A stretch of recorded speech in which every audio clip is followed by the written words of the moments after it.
नमस्कार। बृहत संहिता में ऐसा स्पष्ट कहा गया है कि जो आकाश में दिखते ही नहीं है, वैसे राहु और केतु को जानना सिर्फ मैथमेटिक्स से पॉसिबल नहीं है।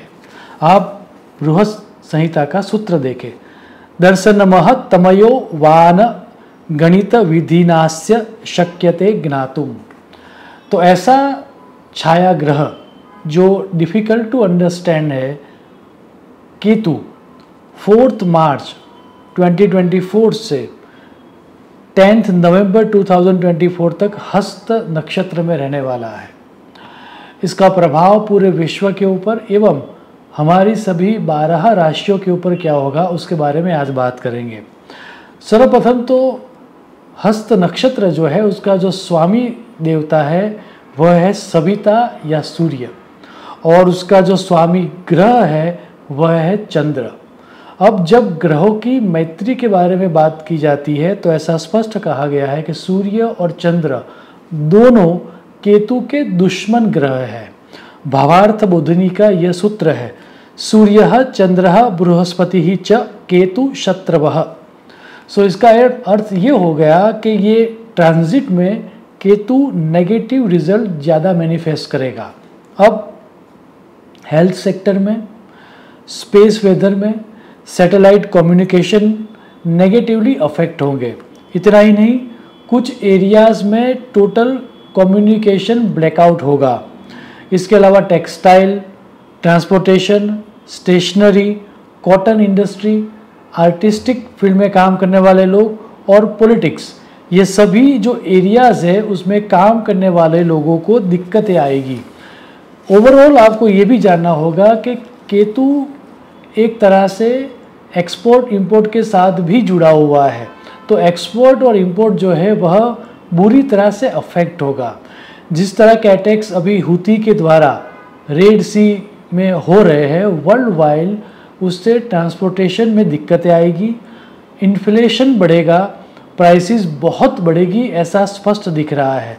ट्रांसपोर्टेशन, सी कार्गो नेगेटिवली अफेक्ट होगा, ये तय है, क्योंकि केतु काल पुरुष के 6th हाउस में है, हस्त नक्षत्र में है और वो नेगेटिव ट्रांजिट में है, तो इकोनॉमी नेगेटिवली अफेक्ट होगी, ऐसा स्पष्ट कहा गया है। पंडित जीवनाथ जी ने उसके लिए यह सूत्र दिया है, तमः पुच्छे षष्ठे अशुभ गोचरे धनानाम अपचयः। सो जैसे अभी कुछ समय पूर्व जापान की इकोनॉमी टेक्निकल रिसेशन में जा चुकी है, वहाँ सिचुएशन ज़्यादा इंटेंस होगी, ऐसा स्पष्ट दिख रहा है।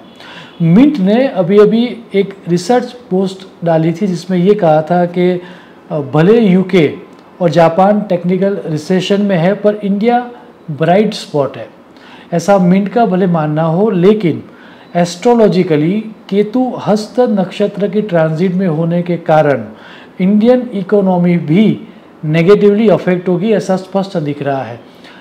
कंट्री वाइज मात्रा में डिग्रीकली नेगेटिव इकोनॉमी प्लस और माइनस हो सकती है, लेकिन ओवरऑल इकोनॉमी दबाव में रहेगी, ये तय है।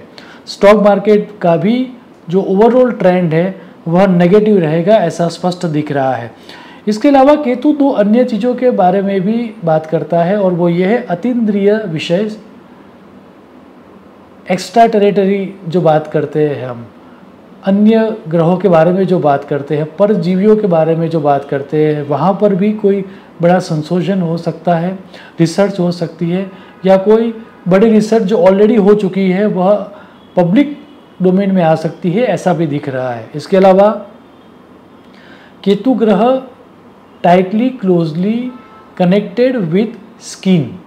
सो वर्ल्ड वाइड सूर्य के रेडिएशन के कारण या फिर सन विंड्स या फिर सोलर विंड के कारण वर्ल्ड वाइड स्किन डिसीज होने की भी प्रबल संभावना है, और पॉलिटिकल अनरेस्ट होने की भी संभावना है। मंतेश्वर मुनि ने इसके लिए यह सूत्र दिया है, ब्रह्म क्षत्र विरोध केतु तु संसूचयेत। सूत्र को अगर डिकोड करें तो राजाओं के बीच या फिर 2 नेशंस के बीच वॉर हो, या फिर राज्यों के बीच सिविल वॉर जैसी परिस्थितियां निर्मित हो सकती है इस समय के दौरान, ऐसा स्पष्ट दिख रहा है। अब वर्ल्ड वाइड कौन सा एरिया ज़्यादा सेंसिटिव रहेगा ड्यूरिंग दिस ट्रांजिट, अगर ये समझना हो तो उसके लिए कुर्म चक्र का अभ्यास किया जाता है और उसके आधार पर केतु हस्त नक्षत्र में जो जा रहा है उससे विश्व का दक्षिण भाग या सदर्न हेमिस्फीयर नेगेटिवली ज़्यादा इफेक्ट होगा, ऐसा स्पष्ट दिख रहा है। सो सदर्न हेमिस्फीयर में नेगेटिव इवेंट्स होने के चांसेस ज़्यादा है।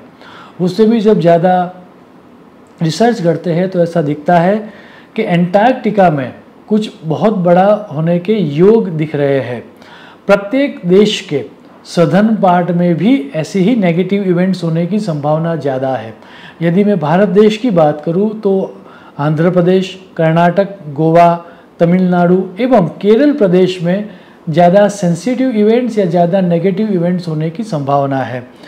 आइए अब आखिर में हमारी जो 12 राशियाँ है उसके बारे में संक्षिप्त में बात करते हैं। सर्वप्रथम बात करते हैं मेष राशि के लिए। उनके लिए ये समय हेल्थ के प्रति ज़्यादा सेंसिटिविटी दिखाने का समय है। यदि उन्होंने हेल्थ को टेक इट फॉर ग्रांटेड लिया, लाइफस्टाइल को चेंज नहीं किया तो परमानेंट कोई डिसीज आ सकता है। हालांकि उनकी कैरियर बहुत अच्छी रहेगी और उनकी सेविंग्स भी अच्छी रहेगी और ओवरऑल मॉनेटरीली उनको बेनिफिट होगा, लेकिन हेल्थ में नेगेटिव परिणाम मिलने की संभावना है। वृषभ राशि वालों को अनएक्सपेक्टेड गेन्स मिल सकता है, जहां से सोचा भी नहीं था वहां से उनको लाभ होने की प्रबल संभावना है। हालांकि उनको एजुकेशन विषयक कोई समस्या हो सकती है या फिर संतान विषयक कोई समस्या हो सकती है। मिथुन राशि वालों के लिए यदि आप खुद का व्यवसाय कर रहे हो तो आपके लिए ये समय बहुत ही अच्छा रहने वाला है। यदि आप जॉब कर रहे हो तो जो आपने एक्सपेक्ट किया था उस तरह का प्रमोशन आपको शायद नहीं मिलेगा और एक तरह का डिसअपॉइंटमेंट रहेगा। पेरेंट की हेल्थ को आपको क्लोजली देखना होगा, क्योंकि आपके माता पिता जो आपसे बड़े हैं, वैसे आपके सिबलिंग्स की तबीयत खराब होने के कारण परिवार में एक तरह का नेगेटिव वातावरण खड़ा हो सकता है। कर्क राशि वालों के लिए ये समय बहुत ही अच्छा रहने वाला है। अनएक्सपेक्टेड गेन्स मिलने वाले हैं। हालांकि वो खुद का व्यवसाय अगर कर रहे हैं तो उनको ज़्यादा बेनिफिट होने के चांसेस है, लेकिन सैलरी में भी अगर आप सैलराइज्ड हो, आप जॉब कर रहे हो तो उसमें भी बहुत बड़ा अनएक्सपेक्टेड गेन आपको इस समय के दौरान मिलेगा। स्टॉक मार्केट में भी आपको बहुत बड़ा लाभ मिलेगा। हालांकि सिबलिंग्स रिलेटेड कोई समस्याएं हो सकती है और उसके कारण परिवार में एक तरह का टेंशन बना रहेगा। सिंह राशि वालों को यह समय बहुत ही संभालना होगा। They can't rely on luck.